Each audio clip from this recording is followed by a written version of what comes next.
If you've ever played chess, you know the feeling. That plateau. That invisible wall you just can't seem to break through.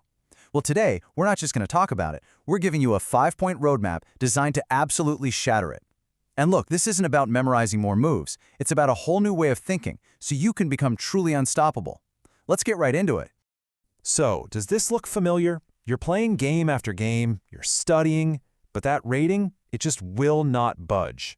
It really feels like you've hit a wall.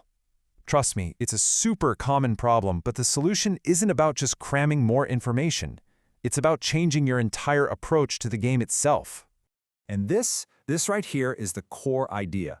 The secret isn't in memorizing more stuff, it's in changing how you think. It's about developing a, quote, clinical approach and a relentless habit of self-correction.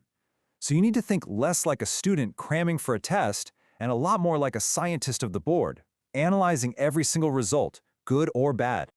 So, here it is.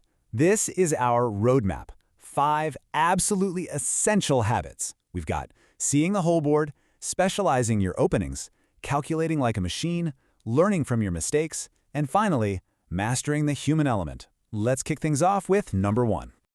Okay, first up, seeing the whole board. Now this, right here, this is arguably the single biggest thing that separates a good intermediate player from a true master.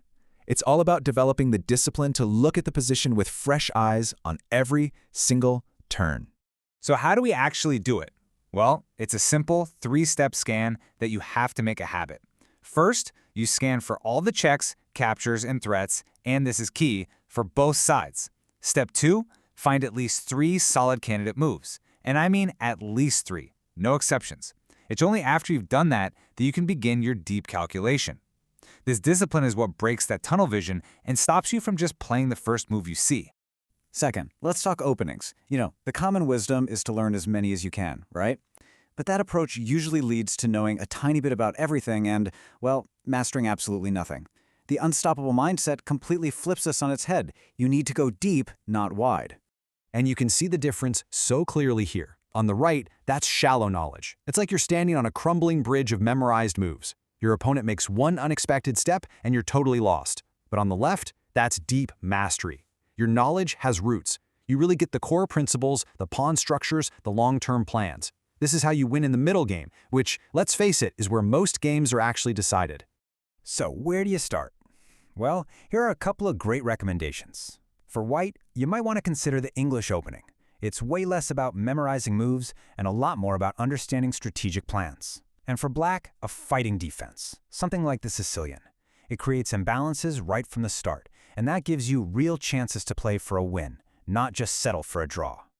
All right, habit number 3 is all about calculation. And look, this isn't some gift that grandmasters are just born with. No way. It's a muscle, and just like any other muscle, you can train it, you can sharpen it, and with the right exercises, it can become incredibly powerful. Now you gotta see this. LPDO. It stands for loose pieces drop off. It's a simple little phrase for an unbelievably powerful mental habit. You have to train your brain to automatically, instantly highlight every single undefended piece on the board, yours and your opponent's. Why? Because as the saying goes, tactics flow from loose pieces. I promise you, ingraining this one habit will instantly save you from countless blunders. So how do you train this muscle every day without burning out? Well, it's not about spending hours and hours doing agonizing puzzles. It's actually about consistency with a surprisingly small but very high-impact workout. The magic number? It's just 5 to 10. That's it. Specifically, 5 to 10 Polgar mates. Those super quick mate-in-1 or mate-in-2 puzzles. Doing just this small set every single day is probably the highest return investment you can make for your chess. It keeps your tactical vision razor sharp and makes your pattern recognition almost automatic. All right, moving on to habit number 4, and this one is absolutely crucial. You don't get better from your easy wins. Not really. You get better by deeply understanding why you lost, or even why a game you won was so difficult, and that requires some ruthless, really honest analysis. And there's a right way to do this. It's called the engine rule. Step 1, and this is non-negotiable, you have to analyze the game yourself first. No computer.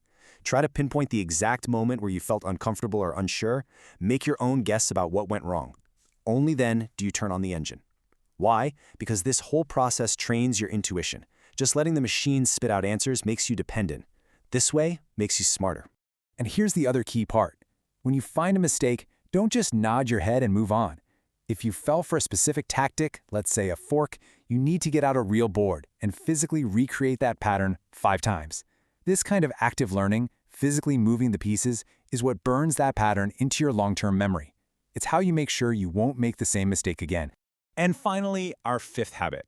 You know, chess isn't played in a vacuum.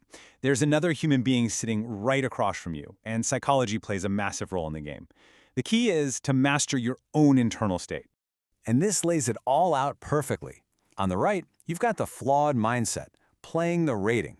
You either get cocky against a lower-rated player, or you get scared against a higher-rated one, and both of those lead to bad mistakes. But the unstoppable mindset on the left is to play the board. It doesn't matter if your opponent is rated 1200 or 2200, you treat the position with the exact same clinical focus. The only truth is what's on those 64 squares. So, as you can see, these 5 points aren't just a list of separate tips. They're like gears in a single engine. They all work together. They combine to create that unstoppable mindset we've been talking about, a clinical approach to every single move, and a relentless habit of self-correction. This is the engine that drives real, lasting improvement. Ultimately, remember this: the person on the other side of that board is just as human as you are. They make mistakes, they have fears, and they can absolutely be beaten. So the real question is, are you willing to put in the disciplined work to develop the habits that will make you truly unstoppable? The roadmap is right here in front of you. Now, it's your move.